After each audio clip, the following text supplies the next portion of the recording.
Kumusta, aking mahal na pamilya? Mula sa puso ko, buong pagmamahal kong binabati kayo. Kung narito ka ngayon at pakiramdam mo ay parang dinudurog ang iyong puso sa bigat ng utang, kung ang bawat gabi ay pinupuno ng pag-aalala at ang bawat araw ay isang laban, kung naghahanap ka ng isang liwanag sa dulo ng madilim na lagusan na ito, kung umalinggaw sa puso mo ang mga salitang iyan, naniniwala ako na itinadhana ka ni Allah na mapunta sa video na ito. Hindi ito simpleng pagkakataon lang. Ito ay isang paanyaya. Isang paanyaya para tumingin ng mas malalim. Alam ko ang pakiramdam. Ang pakiramdam na parang nakabaon ka na sa lupa. Ang pakiramdam na ang bawat paghinga ay may kasamang pag-aalala. Ang pakiramdam na parang pinupunit ang iyong kalooban sa bigat ng obligasyon na hindi mo na alam kung paano babayaran. Alam ko ang mga gabing walang tulog, ang mga umagang puno ng pangamba, ang pakiramdam ng kahihiyan, at ang pagtatago sa takot na baka may dumating at maningil. Posible bang kahit anong gawin mo ay parang lalo kang nagkakabaon? Nararamdaman mo ba na kahit anong sikap mo, tila hindi pa rin sapat? Pakiramdam mo ba na parang nakakulong ka sa isang rehas na gawa sa pera at pag-aalala? Kung hindi ka nag-iisa, libo-libo sa atin ang nakaranas o kasalukuyang nakakaranas ng ganitong pagsubok. Pero hayaan mong sabihin ko sa iyo ang isang bagay na dapat mong marinig, hindi ka kailanman nag-iisa sa laban na ito. At hindi igiba ni katapusan ng iyong kwento. Maraming tao ang nakatingin sa utang bilang purong problema sa pinansyal. Isang equation ng kita at gastos. Ngunit, aking mahal na kapatid, naniniwala ako na ang utang ay higit pa riyan. Ito ay kadalasan ay isang espiritual na salamin. Isang pagsubok sa ating pananampalataya, sa ating pasensya, sa ating tiwala sa Kanya na nagbibigay ng lahat ng bagay. At sa video na ito, ipapakita ko sa iyo kung paano ka matutulungan ni Allah hindi lang para makawala sa pagkakautang, kundi para makamit ang kapayapaan sa puso na mas mahalaga pa sa anumang halaga ng pera. At sasabihin ko sa iyo kung bakit ang iyong pinakamalalim na pananampalataya ay ang iyong pinakamalakas na armas.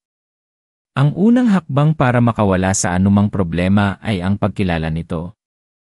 Pero mas mahalaga, ang pagkilala sa iyong kapangyarihan at sa kapangyarihan ni Allah. Kadalasan, kapag nasa gitna tayo ng pagsubok, ang ating pananaw ay nagiging limitado. Nakikita lang natin ang bundok ng utang, ang mga banta, ang mga numero. Ngunit nakakalimutan natin na mayroon tayong Allah na ang kapangyarihan ay walang hanggan. Ang isang katotohanan na madalas nating malimutan ay ang mga biyaya ni Allah ay hindi lang naugnay sa kung ano ang hawak natin ngayon. Ang kanyang risk o probisyon ay malawak at hindi inaasahan. Sa puso ng bawat isa sa atin, mayroong isang ugali na humanap ng solusyon sa labas. Naghahanap tayo ng bagong trabaho, ng dagdag na kita, ng loan, ng tulong mula sa kapwa. At walang masama doon. Ito ay bahagi ng ating pagiging tao at bahagi ng paggamit ng ating katalinuhan na ibinigay ni Allah. Pero tandaan, ang pinakapundasyon ng tunay na kalayaan, lalo na sa pananalapi, ay nagsisimula sa kung ano ang nasa loob mo. Nagsisimula ito sa iyong pananampalataya, sa iyong tawakul o pagtitiwala kay Allah, at sa iyong sabr o pagtitiis. Alam ko na sa ngayon ay parang isang pelikula ang buhay mo kung saan ikaw ang bida na nasa gitna ng pinakamalaking krisis. Marahil ay napapagod ka na sa pagganap ng papel na ito. Gusto mo nang magkaroon ng payapa at masaganang ending. Gusto mo nang lumabas sa madilim na teatro na ito at maranasan ang liwanag. At alam mo ba, ito ay posible.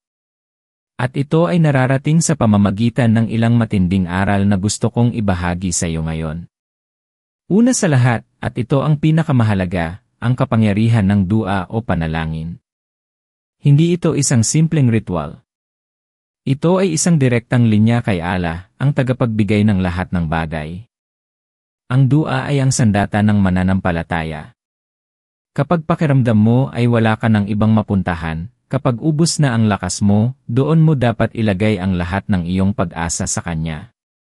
May isang kwento ng isang kapatid na lalaki na, sa gitna ng matinding utang, ay hindi na nakakakain ng maayos at hindi na nakakatulog. Sa kanyang matinding pagkalito, naalala niya ang kapangyarihan ng dua. Araw-araw, pagkatapos ng bawat sala, buong puso siyang nagmamakaawa kay Allah. Humihingi siya ng tulong, ng gabay, ng rizq. At hindi lang basta humingi, kundi humingi siya na may ganap na tiwala na si Allah ay makikinig at tutugon. Hindi niya kinuwestiyon kung paano. Ang focus niya ay sa kanya. At sa loob lamang ng ilang buwan, unti-unti siyang nakakita ng mga paraan, mga pintuan na nagbukas, mga oportunidad na hindi niya inaasahan. Isang kasamahan niya sa trabaho ang nag-alok ng part-time na proyekto na nagbigay ng sapat na dagdag na kita. Isang matandang kamag-anak ang nagbigay ng regalo na hindi niya inasahan. Hindi ito himala sa paraan na biglang bumagsak ang pera mula sa langit, kundi himala sa paraan na binuksan ni Allah ang mga landas na dati ay nakasarado. Ito ang kapangyarihan ng dua. Ang paglapit kay Allah na may mapagpakumbabang puso at matibay na pananampalataya. Subukan mong gawin ito. Gawin mong sentro ng iyong bawat araw ang dua. Sa gabi, kapag tahimik ang lahat at ikaw lang at si Allah, ilabas mo ang lahat ng iyong pag-aalala. Humingi ka ng gabay. Humingi ka ng kapatawaran. Humingi ka ng solusyon. Ito ang iyong unang, pinakamalakas at pinakamabisang hakbang. Ngayon, may pangalawang punto na dapat mong pagtuunan ng pansin, ang istighfar, o ang paghingi ng kapatawaran kay Allah. Madalas nating iniisip na ang utang ay purong economic na problema. Pero sa Islam, nauunawaan natin na ang bawat pagsubok sa ating buhay ay maaaring bunga ng ating mga pagkakamali, o para linisin tayo mula sa mga ito. Ang paghingi ng tawad kay Allah, ng buong puso at may tunay na pagsisisi, ay hindi lamang naglilinis ng ating kaluluwa, kundi nagbubukas din ng mga pintuan ng rizq at solusyon. Naaalala mo ba ang sinabi ni Allah sa Quran, na kung humingi tayo ng kapatawaran, bibigyan niya tayo ng yaman, mga anak, at magandang pamumuhay? Ito ay hindi lamang tungkol sa yaman sa pera, kundi sa yaman ng kapayapaan, ng mga solusyon, at ng mga biyaya na nagmumula sa Kanya. May isang babae, isang nag-iisang ina, na lubhang pinagdudusahan ang utang. Halos hindi na niya mapakain ang kanyang mga anak. Narinig niya ang tungkol sa istighfar. Sa simula, pakiramdam niya ay wala itong magagawa dahil kailangan niya ng pera, hindi lang kapatawaran. Ngunit sa kanyang desperasyon, sinimulan niyang gawin ito. Libu-libong beses siyang nag-istighfar araw-araw, habang nagtatrabaho, habang naglalakad, habang nagluluto. At nagulat siya sa pagbabagong nangyari. Hindi lang siya nagkaroon ng panloob na kapayapaan, ngunit ang kanyang isip ay luminaw. Nakakita siya ng mga paraan upang magsimula ng maliit na negosyo mula sa bahay. Ang mga taong dati ay hindi niya malapitan ay kusa siyang nilapitan para mag-alok ng tulong. Unti-unti, pero sigurado, ang mga pinto ng rizq ay bumukas para sa kanya, na sinamahan ng isang kapayapaan na hindi niya naramdaman noon. Ang pangatlong susi ay ang sadakah o kawanggawa. Marahil ay isipin mo, paano ako magbibigay kung ako mismo ang kulang? At ito ang punto ng pagsubok sa ating pananampalataya. Ang pagbibigay mula sa kung ano ang kailangan mo, hindi lang sa kung ano ang sobra mo, ay mayroong nakamamanghang epekto. Ito ay nagpapakita ng iyong tiwala kay Allah. Nagpapakita ka na kahit anong hirap mo, alam mong si Allah ang magbibigay sa iyo. Ito ay parang pagtatanim ng isang buto. Kung magtatanim ka ng buto, maghihintay ka ng bunga. At ang bunga ng sadakah ay saganang biyaya, hindi lang sa pera, kundi sa kapayapaan, sa proteksyon, at sa mga hindi inaasahang solusyon. May isang matandang lalaki na mayroon lamang sapat na pera para sa kanyang susunod na pagkain. Ngunit nang makakita siya ng isang pulubi na mas nangangailangan, ibinigay niya ang kalahati ng kanyang pera. Sa kanyang puso, wala siyang nakikitang anumang pag-aalala. Nagtiwala siya kay Allah. At sa hindi inaasahang pagkakataon, habang pauwi siya, may nakita siyang sobre sa kalsada na puno ng pera. Ito ay hindi lamang isang kwento. Ito ay isang paalala na si Allah ay ang pinakamabuting tagapagbigay. Kung bibigyan mo ang kanyang mga nilikha, bibigyan kanya ng higit pa sa iyong inaasahan. Hindi ito isang garantiya ng instant na yaman, kundi isang pangako ng biyaya at pagpapala. Sabihin mo sa akin sa comments kung saan ka nanonood at kung ang mensaheng ito ay nakakatulong sa iyong puso. Nakakatulong ito ng malaki sa akin upang maunawaan ang ating pamilya dito at makalikha ng mas marami pang transformational na content. Ang pang-apat na aral ay ang sabr o pagtitiis at ang paggawa ng mga hakbang. Hindi sapat na manalangin lang. Dapat din tayong gumawa ng paraan.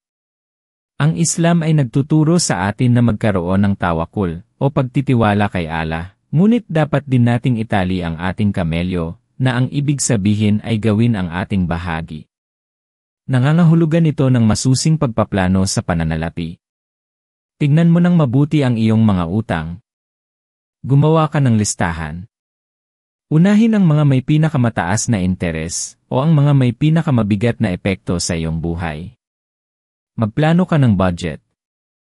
Kung saan ka pwedeng magtipid, magtipid ka.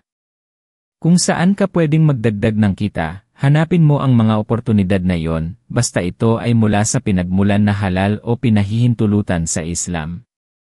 Maaaring kailangan mong magsakripisyo. Maaaring kailangan mong baguhin ang iyong lifestyle. Pero tandaan, ang bawat sakripisyo ay pansamantala, at ang bunga nito ay pangmatagalang kapayapaan. May isang pamilya na lubhang nahihirapan sa utang.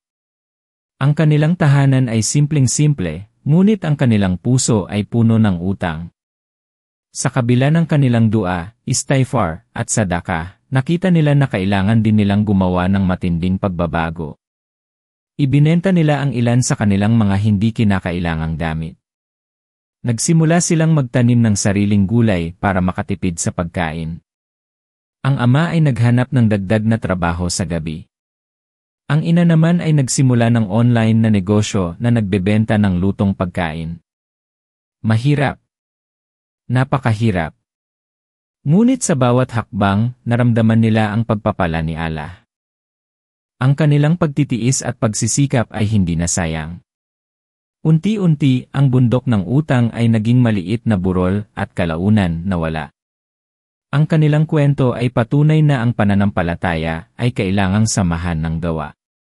Hindi ka iiwan ni Allah, ngunit dapat mo ring gawin ang iyong bahagi. Ito ang dahilan kung bakit mahalagang naintindihan mo na ang utang ay hindi lang problema ng pinansyal. Ito ay isang pagsubok sa iyong buong pagkatao. Sa iyong pananampalataya, sa iyong pasensya, sa iyong kakayahang magplano at magsagawa. At sa bawat pagsubok mayroong aral. Mayroong oportunidad para lumago. Ang panglimang aral ay ang pagkakaroon ng isang mentalidad ng pasasalamat at tiwala. Kahit anong hirap ng iyong sitwasyon, laging mayroong dahilan para magpasalamat kay Allah. Mayroon kang buhay. Mayroon kang pamilya. Mayroon kang bubong sa ibabaw ng iyong ulo. Mayroon kang pagkain sa iyong lamesa, kahit na simple. Ang pagiging mapagpasalamat o syukr ay nagbubukas ng mas maraming biyaya. Kapag pinapasalamatan mo si Allah sa kung ano ang mayroon ka, ipinapakita mo na pinagkakatiwalaan mo siya na magbibigay ng higit pa. Isang matandang babae ang lubhang naghihirap. Ubos ang kanyang ipon at halos walang-wala na siya. Ngunit sa bawat paggising niya, pinasasalamatan niya si Allah sa kanyang kalusugan, sa bawat butil ng bigas na naihain niya, sa liwanag ng araw. At sa kabila ng kanyang sitwasyon, siya ay isang huwara ng kapayapaan at pag-asa. Dahil sa kanyang puso, mayroon siyang tiwala kay Allah. At alam mo ba? Ang kanyang mga kapitbahay at kaibigan ay kusa siyang tinulungan. Nagbigay sila ng pagkain, ng suporta, ng maliit na halaga. Hindi niya ito hiniling, ngunit ibinigay ito kay Allah bilang tugon sa kanyang pasasalamat at tiwala. Ang iyong tiwala at pasasalamat ay isang magnet para sa mga biyaya ni Allah. Ngayon, balikan natin ang lahat ng ito. Ang utang ay isang pagsubok. Ngunit si Allah ay hindi nagbibigay ng pagsubok na hindi natin kayang lampasan. Binigyan ka niya ng lakas, ng talino, at ng pananampalataya para harapin ito. Hindi ka niya iiwan. Ang kailangan lang ay buksan mo ang iyong puso sa kanya, at sundin ang mga prinsipyong kanyang itinuro. Hindi ito tungkol sa paghahanap ng mabilis na solusyon. Hindi ito tungkol sa paghahanap ng isang magic formula. Ito ay tungkol sa pagbabago ng iyong puso, pagbabago ng iyong isip, at pagbabago ng iyong mga aksyon. Ito ay tungkol sa paggawa ng iyong bahagi, at pagtitiwala kay Allah sa lahat ng bagay. Visual mo ngayon, sarado ang iyong mga mata. Isipin mo ang iyong sarili, malaya sa utang. Wala nang tumatawag para maningil. Wala nang bigat sa iyong dibdib. Nakakatulog ka na ng payapa sa gabi. Nakakangiti ka na ng totoo. Maaari ka nang tumulong sa iba. Maaari ka nang magplano ng iyong kinabukasan na walang takot. Maaari ka nang mag-focus sa iyong pagsamba at sa iyong pamilya nang walang gulo sa isip. Ang larawang iyan ay hindi isang panaginip lang. Ito ay isang posibilidad. Ito ay isang pangako mula kay Allah para sa mga nagtitiwala sa Kanya, nagsusumikap at nagsusumamo. Hindi ka nilikha ni Allah para maging bilanggo ng utang. Nilikha ka niya na may dakilang layunin. Mayroon kang potensyal na lampasan ang anumang pagsubok. Ang iyong kwento ay hindi natatapos dito. Sa katunayan, ito ay simula pa lang ng isang bagong kabanata. Isang kabanata ng kalayaan, ng kapayapaan, ng biyaya. Mayroon ka ng lahat ng kailangan mo sa loob mo, at ang pinakamahalaga, mayroon kang Allah na laging handang tumulong. Ngayon, itataas natin ang ating mga kamay at mananalangin kay Allah, ang pinakamakapangyarihan, ang pinakamaawain. Bismillahirrahmanirrahim. O Allah, ang tagapagbigay ng lahat ng biyaya, ang Panginoon ng lahat ng mundo. Sa iyo kami lumalapit na may mapagpakumbabang puso at basag na kaluluwa. Aminin namin ang aming mga pagkukulang, ang aming mga pagkakamali, ang aming mga kasalanan. Humihingi kami ng iyong malawak na kapatawaran. O Allah, patawarin mo kami sa bawat kasalanan na aming nagawa, may alam man kami o wala. Linisin mo ang aming mga puso at gawin mo kaming karapat-dapat sa iyong habag. O Allah, ikaw ang nagbibigay ng risk sa lahat ng nilalang. Ikaw ang nagpapakain sa mga ibon sa kalawakan, at sa mga isda sa kailaliman ng dagat. Ikaw ang tagapagbigay na walang hanggan. O Allah, narito kami ngayon, nabigo sa bigat ng utang. Pinipighati kami ng pag-aalala, at pinupuno ng takot ang aming mga gabi. O Allah, alisin mo ang bigat na ito mula sa aming mga balikat. Buksan mo ang mga pinto ng iyong risk para sa amin. Ibigay mo sa amin ang kasaganahan sa paraang halal, mula sa mga pinagmulan na hindi namin inaasahan. O Allah, bigyan mo kami ng sabr, ng pagtitiis, sa gitna ng pagsubok na ito. Bigyan mo kami ng lakas na harapin ang bawat hamon. Bigyan mo kami ng katalinuhan upang gumawa ng tamang desisyon. Bigyan mo kami ng tiwala sa iyo, na ikaw ay hindi kailanman nagpapabaya sa iyong mga alipin. O Allah, tulungan mo kaming bayaran ang aming mga utang. Tulungan mo kaming maging malaya mula sa anumang obligasyon sa sinumang nilalang. Gawin mo kaming mayaman sa aming pananampalataya, sa aming kapayapaan, at sa aming mga pangangailangan sa buhay. O Allah, kung ang utang na ito ay bunga ng aming mga kasalanan, patawarin mo kami at alisin mo ito mula sa amin. Kung ito ay isang pagsubok mula sa iyo, bigyan mo kami ng kakayahang lampasan ito at lumabas na mas matatag ang aming pananampalataya. Gawin mo kaming mapagpasalamat sa lahat ng iyong biyaya, maliit man o malaki. O Allah, protektahan mo kami mula sa kahirapan, mula sa pagkabaon sa utang, at mula sa kahihiyan. Ibigay mo sa amin ang kapayapaan sa puso, ang kasaganahan sa buhay, at ang kagalakan ng iyong pagtanggap. O Allah, tanggapin mo ang aming mga dua. Pakinggan mo ang aming mga panaghoy. Sagutin mo ang aming mga kahilingan sa paraang pinakamabuti para sa amin. Ikaw ang pinakamakapangyarihan, ang pinakamaawain, ang tagapagpatawad. Amen. Maraming salamat sa iyo, mahal na kapatid, na naglaan ng iyong oras at puso para sa video na ito. Naway ang bawat salita ay maging liwanag sa iyong landas. Kung ang mensaheng ito ay nakatulong sa iyo, at naniniwala akong malaki ang naitulong nito, huwag kalimutan na mag-subscribe sa channel na ito at pindutin ang bell icon. Sa paggawa nito, hindi lang ikaw ang makakatanggap ng mga susunod nating transformational na video, kundi nakakatulong ka rin na maikalat ang mensahe ng pag-asa at pananampalataya sa mas marami pa nating kapatid na nangangailangan. Ito ay isang bahagi ng iyong sadaka, ang pagkalat ng kaalaman at pag-asa. Para sa mga naghahanap ng mas malalim na gabay sa pagpaplano ng pananalapi sa isang halal na paraan, may inihanda akong video na tatalakay sa praktikal na hakbang kung paano ka makakagawa ng isang epektibong budget at makaiwas sa riba. Nalalabas sa susunod na linggo. Manatiling konektado. Mag-iwan ka ng komento sa ibaba at ibahagi ang iyong mga saloobin, ang iyong mga hamon, at kung paano ka matutulungan ng mensaheng ito. Ang iyong kwento ay makakatulong din sa iba. Tandaan, hindi ka nag-iisa sa laban na ito. Magkasama tayo, sa gabay ni Allah, ay malalampasan natin ito. Naway pagpalain ka ni Allah. Assalamu alaikum.